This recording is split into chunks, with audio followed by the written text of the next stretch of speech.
Thank you, Brett, and thanks for coming to my talk today, everyone. We've been hearing a lot about the what we want to do when we go to these places. We haven't heard so much about the how we're going to go to get there.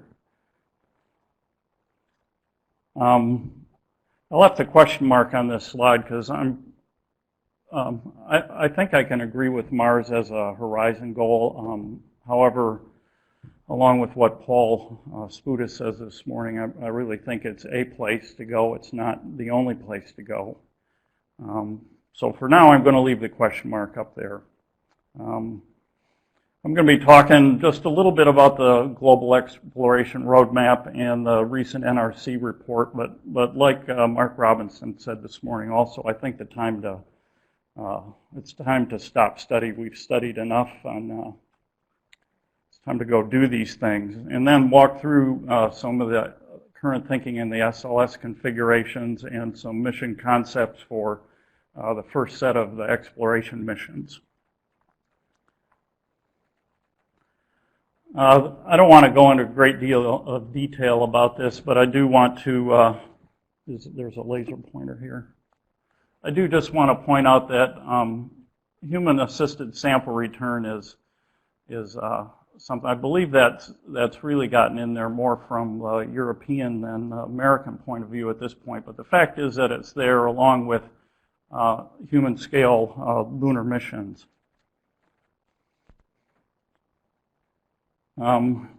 So from the GER, the ultimate objective is Mars. There's a number of significant precursor activities, and I think maybe I skipped over one. No, maybe not.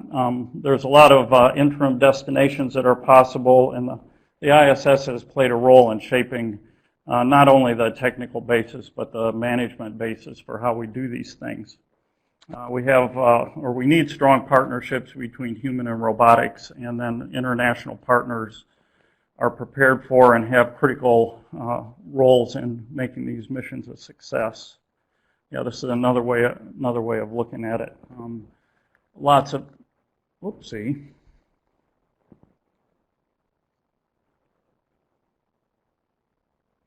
Okay, I think I have it now. Lots of precursor or robotic activities prior to the human activities. The U.S.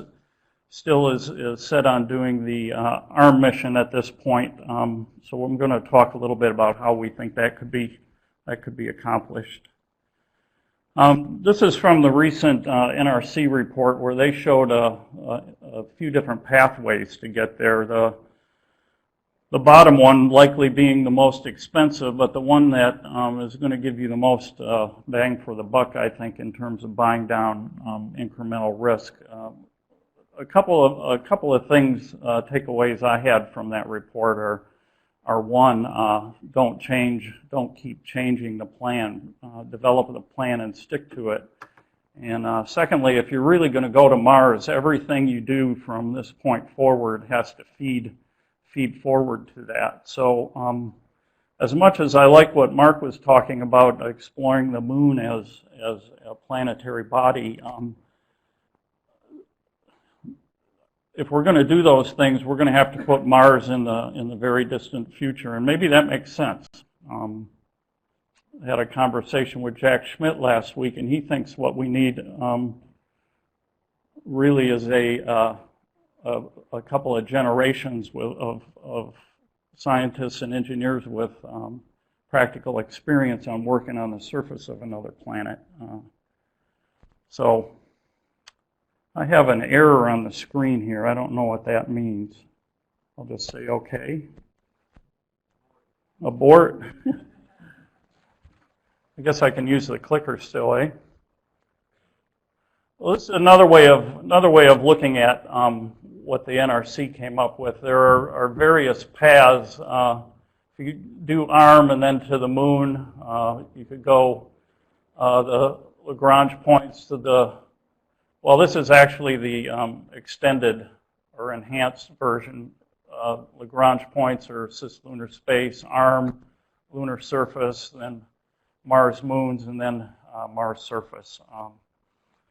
Not that that's the only way to do it, but you're going to get, I think you're going to get better incremental buy down of risk by taking those kind of steps.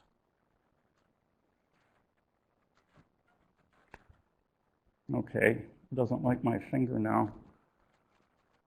This is a chart we got from Doug Cook that essentially shows the same things, what you get by taking these various paths.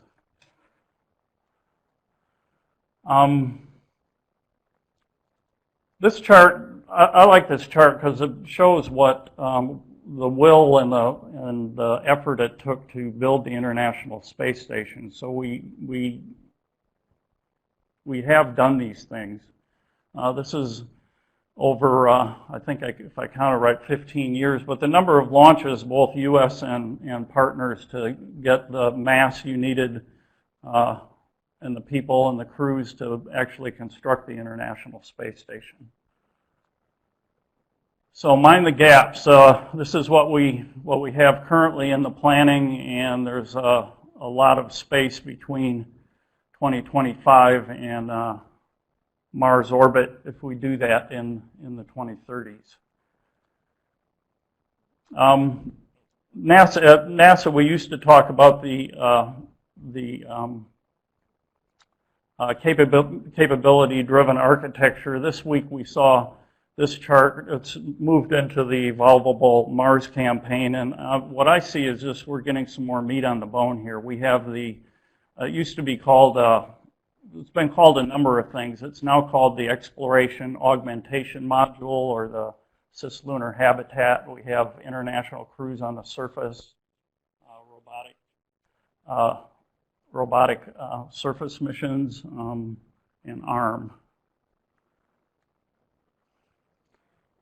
We at Boeing have been looking at the habitat, for the Cislunar habitat, for quite a while, and if you use it during the Asteroid mission, you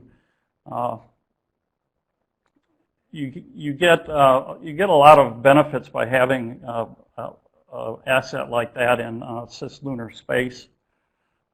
Further study of gravity assist trajectory operations. You can build off what we've learned on the ISS and move toward less support from the Earth. It enables international partner and commercial lunar surface activities and incremental risk management concepts. Definitely exposure to the cosmic background radiation, and start to develop some operational strategies for getting to and working at Mars. So talk briefly about the SLS. The configuration that I'm going to be mainly talking about today is the SLS Intermediate, or it's been, you might have heard it as SLS 1B. It has the advanced upper stage for larger payloads. We're not working so much, this is what's called Block 2. We're not working so much on that right now, so everything that I'm going to be talking about will be using the Block 1B configuration. The thinking right now is that the initial configuration for the first exploration mission will only launch once, and after that, all of the launches in the proving ground will be with the Block 1B. Besides just showing the size of the rockets here, one of the main differences over the Saturn V is the volume of the payload that you get with the new rocket. Not just the volume, but the amount of mass you can take. It doesn't change so much with Block 1, but by the time you get to Block 1B, it's significantly greater. This is an artist's conception of the exploration upper stage. I don't know yet if that's part of the contract, although I've heard that it might be. This is the payload volume that you get in the 1B. So what we've been thinking about some advanced planning, advanced missions for using this rocket. So for EM2, you could launch it with Orion and the first iteration of the of the cislunar habitat. There's a lot of rocket stuff on here. I'm a geologist, not an engineer or rocket scientist, so I'll leave that for those of you who understand it or are interested in it. The main thing I wanted to show was the mass to the DRO, 10 to 12 metric tons. Okay. Wow, that went by quickly. So I'm going to flip through. I have just images of what this would look like. I guess you can get these charts after the talk. These are what you get, the extension you get by having a HAB over just having the Orion. Why we think there's value in doing that. EM3 would be Orion with the Asteroid Retrieval vehicle. Again, what that would look like. Some more of the benefits, what we think the benefits are of having that, and risk reduction. EM4 would be the human-assisted sample return. David talked a fair amount this morning about Schrodinger and why that's a good target. I would like to see it fly with a capable rover like Mark talked about this morning. I think we have the excess mass. I know this would be more expensive, but if you had an asset you could leave behind once sample return was finished to continue exploring, I think you'd get a lot more out of it. One other thing I want to say about Schrodinger is there are 50 other targets that were studied as the first part, the engineering part of the mission. So I recognize that this target is not going to be chosen by Boeing. It's being chosen by the science community. And this is a concept we had for the sample return vehicle. This is just showing the number of ports on the exploration part of the vehicle. What it could look like, although if you look at images inside station, it's nowhere near that uncluttered. This is the EVOLVE. This is with the Russian science and power module, so it could be expanded upon greater capability. Human surface missions, we look at all of these assets as much as we can as being reusable, refuelable. So this is a concept for a refueling tanker. And on the moon, same lander essentially could be used for Mars, and what the Bigelow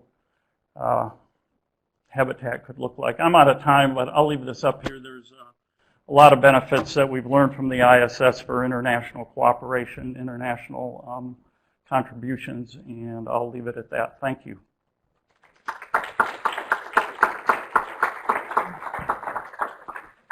And I'll take time for maybe 1 or 2 questions.